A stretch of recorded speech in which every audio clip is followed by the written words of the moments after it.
David Kirsten here, public budgeting professor with USF and president of the Kirsten Institute for Governance and Public Policy. I just wanted to briefly go over some startling new numbers from Stanford University's California Pension Tracker. I just got these numbers from Professor Joe Nation, who's the project director over there, a leading expert on pension figures in California and the nation.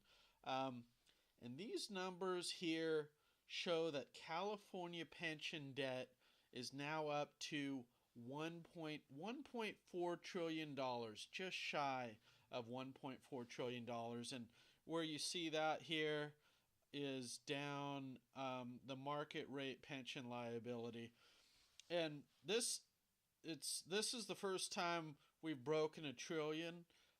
Previous numbers showed 950 billion, but in a very short period of time, a couple years, we're now well over $1 trillion.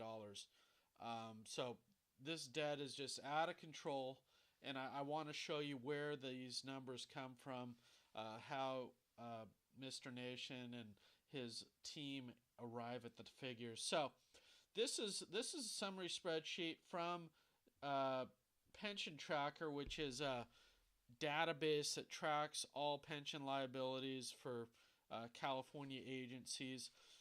What they did, they request data from CalPERS, CalSTRS, the independent agencies, the UC, and then they provide all systems. So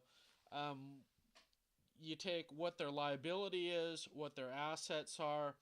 Here's their reported pension debt, which he calls a Walt Disney type figure because it's not based on facts and really what the actual return is going to be. That's based on a 7.5% annual return, which means, over 2/3, they say, of their retirement's going to be paid for by the stock market, which, I don't think anyone believes you're going to get 7.5% in this environment. Most experts say 5%, is more reasonable. So that's what they're reporting. Even if you take their word for it, you're 64% funded, which is $28,000 a household.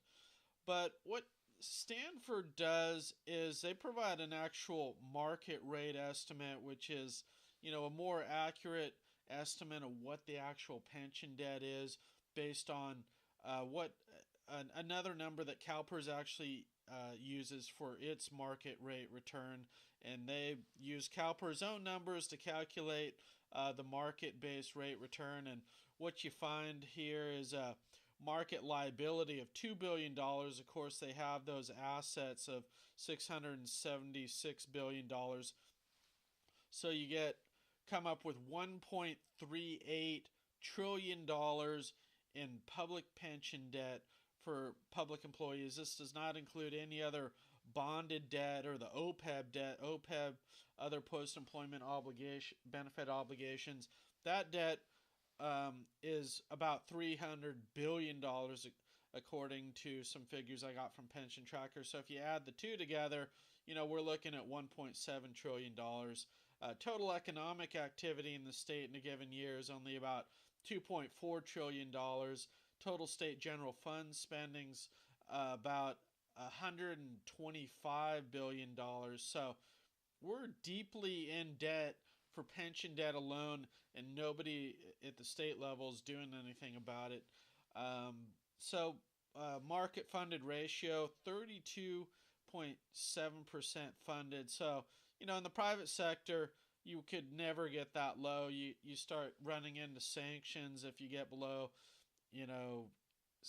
70-80% funded.